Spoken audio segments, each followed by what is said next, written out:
veut voir les songes et les visions? Qui n'a pas les songes et les visions, mais qui veut les voir beaucoup? Qui veut voir beaucoup de songes et de visions?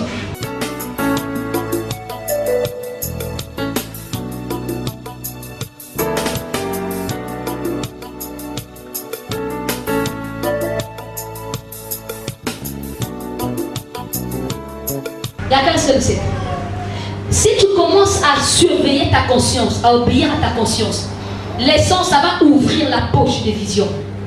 Les sens et les visions vont tomber comme la pluie. Tu vas même te fatiguer. Parce que les sens et les visions, c'est ton esprit humain qui les voit. Vous voyez? Et l'esprit humain s'ouvre, ton esprit s'ouvre. Quand tu commences à obéir à cette pensée-là, la conscience, elle va s'ouvrir. Tu verras beaucoup de songes et de visions. Ça va tomber comme de l'eau. Mais il faut surveiller la pensée de la conscience. Amen. Amen. Et l'obéir. Regardez. Les gens qui cherchent ça, c'est au niveau plus haut de l'intuition, les révélations. Amen. Quelle autre nature de Adonai? La toute connaissance, la toute l'omniscience. Amen. L'omniprésence. Avec ton esprit humain.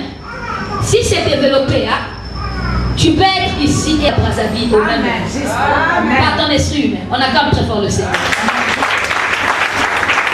Les magiciens et les petits sorciers dans les coins, ils ont développé leur esprit dans le mal.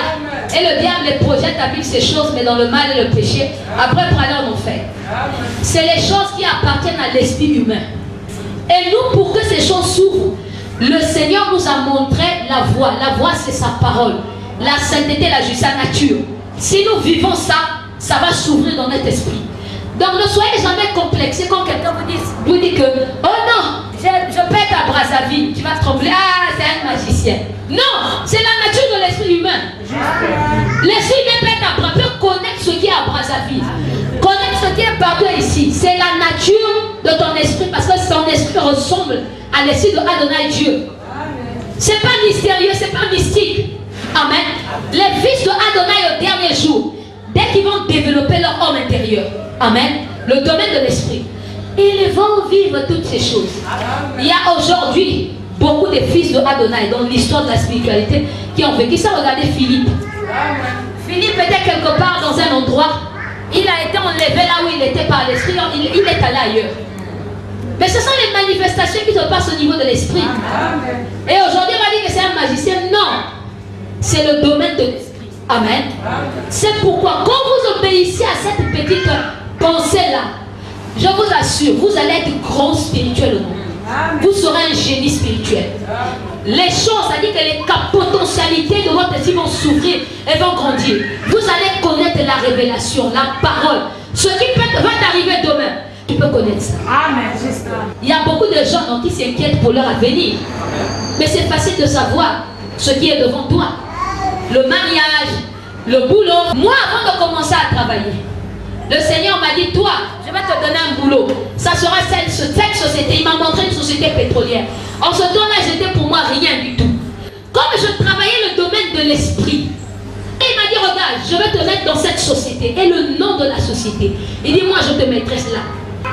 Pourquoi aujourd'hui, nous, les fils de Adonai, Dieu, les fils de la parole, nous sommes comme ignorants, nous souffrons, nous avons des inquiétudes. On ne sait pas ce qui doit arriver demain. Parce que le domaine de l'esprit est fermé. Yeshua a dit, ça c'est pas mon problème. Ouvrez le domaine de l'esprit. Vous serez plus que les magiciens. Vous serez plus que les sorciers. Vous serez plus que les spiritismes ou je ne sais quoi. Parce qu'il a déjà tout mis dans votre esprit. Ce que tu vas devenir dans une année, c'est dans ton esprit. Dans 2 ans, dans 3 ans, dans 4 ans. En bien ou en mal, c'est dans ton esprit. Notre avenir, si tu vas vivre 50 ans, c'est logé dans ton esprit. Tout est dedans. Quand tu vas développer ton esprit, tu verras ton avenir. Tout jusqu'à la fin. Et ça nous permet de mieux préparer notre avenir. C'est pourquoi aujourd'hui, si nous avons des inquiétudes, tous ceux qui pleurent et se plaignent, le Seigneur dit, mais c'est vous qui ne voulez pas faire l'effort. J'ai mis tout le trésor dans ton esprit. C'est ta boîte. Cherche seulement, fais l'effort d'ouvrir, d'exploiter ce domaine. Tu seras tranquille. Tu seras heureux. Ça ne veut pas dire que le malheur ne t'arrivera pas. Mais tu feras le malheur et tu auras le temps de détruire et de modifier ça. On a quand même très fort le Seigneur. Tous les problèmes que nous avons de Hamashia. C'est parce que le domaine de l'esprit est fermé. On attend que le prophète aille prier pour te dire ton avenir. Non, c'est ridicule. Ça, c'est pendant les heures de l'église. Pendant l'âge de l'épouse, le Seigneur a dit, exploitez le domaine de l'esprit, vous verrez tout ça. Vous allez décharger le prophète, vous allez nous décharger. Si vous rentrez là-dedans. Amen. Donc, je disais les avantages. Il y a cette nature de Adonai qui va s'ouvrir en nous. Amen. Il y a aussi, regardez, les choses comme la carence de foi, les choses comme la prière, ça sera réglé en un clin d'œil. Vous savez pourquoi il y a des gens, quand ils prient, ils n'ont pas la foi? Parce que dedans de lui, il sait que sa conscience est meurtrie. Il y a beaucoup de problèmes, il a beaucoup de points de conscience.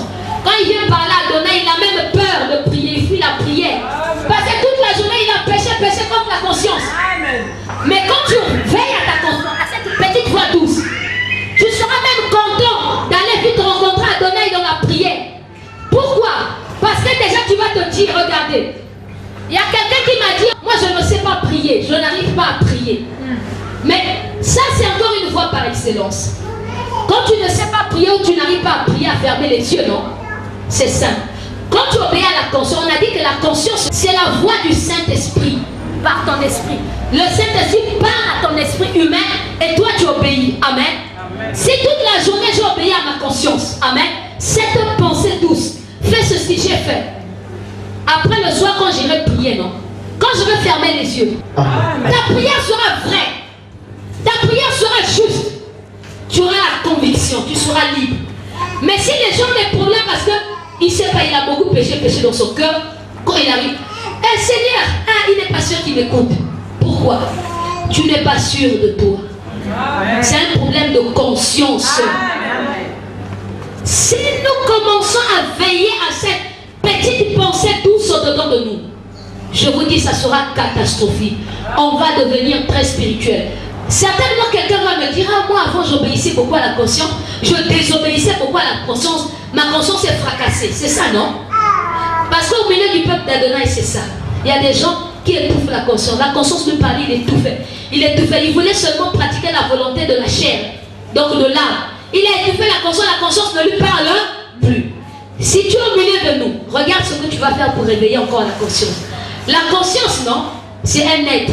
Amen. C'est comme un homme. Si tu désobéis, il ne va plus te parler. Même quand tu vas vouloir dire, je veux maintenant écouter la voix de la conscience, il ne va plus te parler. Tu as trop désobéi, gaspillé, saccagé ta conscience. Qu'est-ce que tu vas faire pour la réveiller? Amen. Il y a 3 choses que tu dois faire pour réveiller ta conscience. La première chose, 1 Jean chapitre 1, le verset 9. C'est écrit ceci, que si tu as péché, amen, il est juste et fidèle pour te pardonner et te purifier de ton péché. Si tu avais beaucoup désobéi à la conscience, torturé ta conscience, tu dis, Père, j'ai compris que la conscience est la porte qui peut m'emmener vers le domaine spirituel, qui peut m'emmener un jour à te voir, toi, aller à l'enlèvement. Père, ce soir, je veux que ma conscience se réveille. Saint-Esprit, je te prie de redescendre et ressouffler dans mon esprit, afin que mon esprit se réveille et commence à me parler. Amen.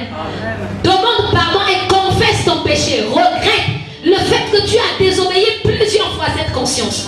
Ça, c'est la première chose. Quand tu t'es repenti, le sang du Seigneur a ôté toutes ces fracasseries, toutes ces blessures dans ta conscience. Ta conscience devient libre. Amen. Première chose. Deuxième chose que tu dois faire, c'est quoi? Apocalypse 2:5.